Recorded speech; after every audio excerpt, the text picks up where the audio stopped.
Bien, allez, la suite du cours, on passe au grand 2, variation d'une fonction. Bien, j'ai représenté la courbe d'une fonction, d'accord? Pour dresser le tableau de variation, on va schématiser par des flèches l'allure de la courbe selon que la courbe monte. Donc, sur la partie rouge, la courbe monte, et la partie bleue, c'est la partie sur laquelle la courbe descend. La partie où la courbe monte, je vais schématiser ça par une flèche qui monte. La partie où la courbe descend, je schématise ça par une flèche qui descend. Vous avez travaillé ça sur la BOMEP. C'est très intéressant de faire ces exercices sur la BOMEP, ça vous met au niveau. D'accord? Ensuite, je vais indiquer les valeurs de x, d'accord, qui correspondent aux extrémités des flèches. Quand je suis à ce niveau-là de la flèche, je suis à x égale moins 0,5. D'accord? X égale moins 0,5 pour cette extrémité de la flèche. Quand j'arrive à ce point-là, d'accord, je suis à x égale 1. Quand j'arrive à ce point-là, qui correspond à cette extrémité de la flèche, je suis à x égale 3. Ensuite, on va mettre ici donc les images. F de x, c'est l'image de x par la fonction f. L'image de moins 0,5, je me place en x égale moins 0,5. Je viens chercher la courbe. F de moins 0,5 est égal à 0,75. L'image de 1, pour x égale 1, je viens chercher la courbe. Le point à pouvoir donner 3. F de 1 est égal à 3. Et enfin, l'image de 3, je me place en x égale 3. Je viens chercher la courbe. L'image de 3, je la lis, c'est l'ordonnée du point d'abscisse 3, c'est moins 1.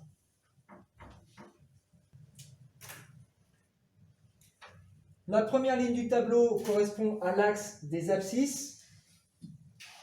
La seconde ligne du tableau à celui des ordonnées. Première ligne du tableau, sur l'axe des abscisses. Les points de la courbe vont de moins 0,5 à x égale 3.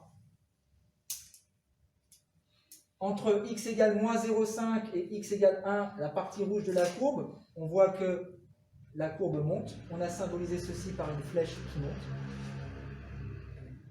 Entre x égale 1 et x égale 3, la courbe descend. On a symbolisé ceci par une flèche qui descend dans la seconde ligne du tableau. On va maintenant caractériser les variations d'une fonction d'un point de vue algébrique. On commence par une définition. On considère une fonction f définie sur un ensemble D. C'est l'ensemble de définition de la fonction. Et dans cet ensemble D, on va prendre deux nombres distincts, x1 et x2. On va donner la définition de ce qu'on appelle le taux de variation de la fonction f entre ces deux nombres x1 et x2. On appelle taux de variation de f entre x1 et x2 le nombre qu'on notera taux, d'accord? C'est la lettre grecque qui veut dire petit t, d'accord? F de x2 moins f de x1 sur x2 moins x1. Ce taux de variation, il correspond au coefficient directeur de la droite passant par les points de coordonnées x1, f de x1 et x2, f de x2. Je prends deux points sur cette courbe. Je prends donc le point A. Voilà. Son abscisse, c'est x1. Son ordonnée, comme le point il est sur la courbe de f, son ordonnée, c'est f de x1. Et le point B, son abscisse, c'est x2. Son ordonnée, c'est f de x2. Eh bien, taux, f de x2 moins f de x1 sur x2 moins x1, c'est le coefficient directeur de la droite AB. Donc, le coefficient directeur de la droite bleue, eh bien, c'est ce qu'on appelle le taux d'accroissement de la fonction entre x1 et entre x2.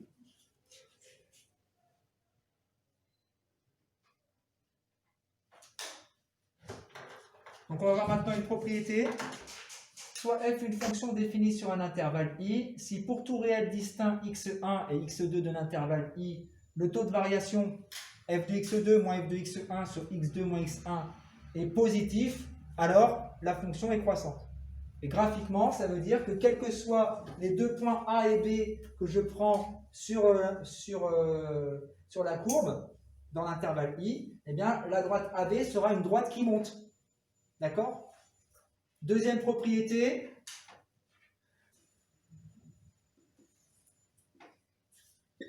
Alors, f est décroissante. Je ne refais pas toute la phrase, il suffit de changer positif en négatif et croissante en décroissante. D'accord? Alors, on va passer donc à un exercice.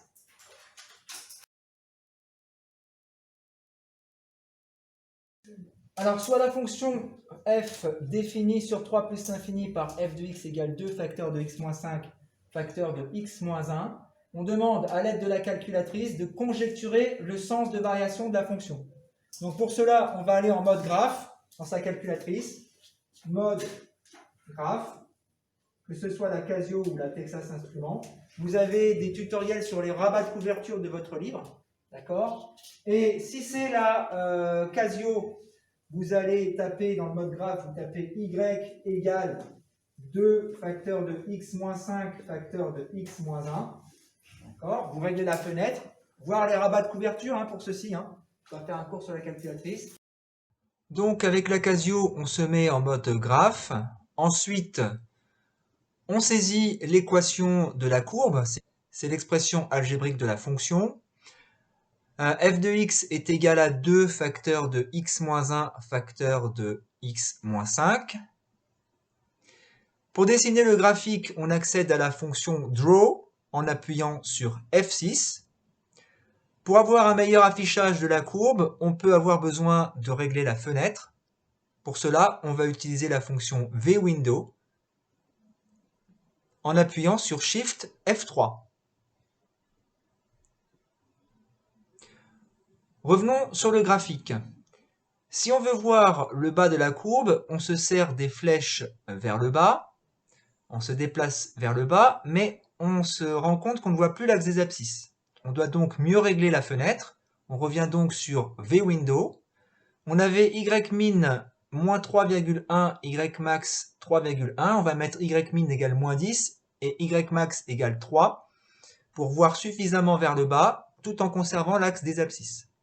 Voilà, on voit mieux la courbe. Et maintenant, à l'aide de la fonction trace, on peut conjecturer que la fonction est décroissante sur moins l'infini 3 et croissante sur 3 plus l'infini.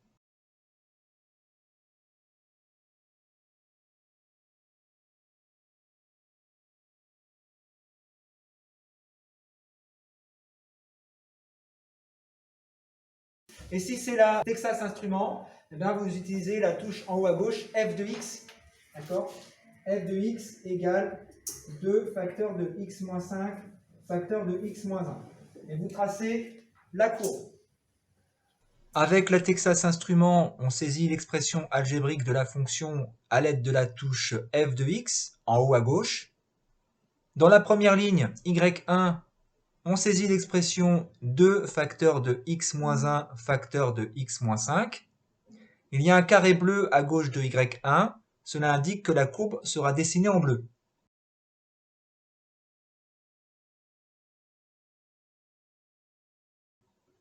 Pour dessiner la courbe, on appuie sur Graphe en haut à droite. On voit bien la courbe. Il n'y a donc pas lieu de régler la fenêtre. On parcourt ensuite la courbe à l'aide de la fonction Trace. Et on peut ainsi conjecturer que la fonction est décroissante sur moins l'infini 3 et croissante sur 3 plus l'infini.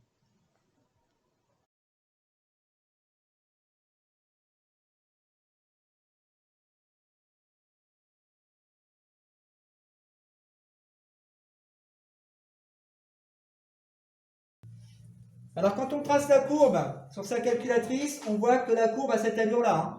D'accord? C'est une parabole. D'accord? Je vois que la courbe coupe l'axe des abscisses en x égale 1 et x égale 5. Donc là, ça me permet de savoir que les antécédents de 0, c'est 1 et 5. D'accord? que ici, le changement de sens de variation il s'effectue pour x égale 3. D'accord? Ici, lorsque x est plus petit que 3, eh bien, c'est la partie là de la courbe qui descend. D'accord? Je peux la faire en rouge, comme dans le cours tout à l'heure. Et la partie qui monte.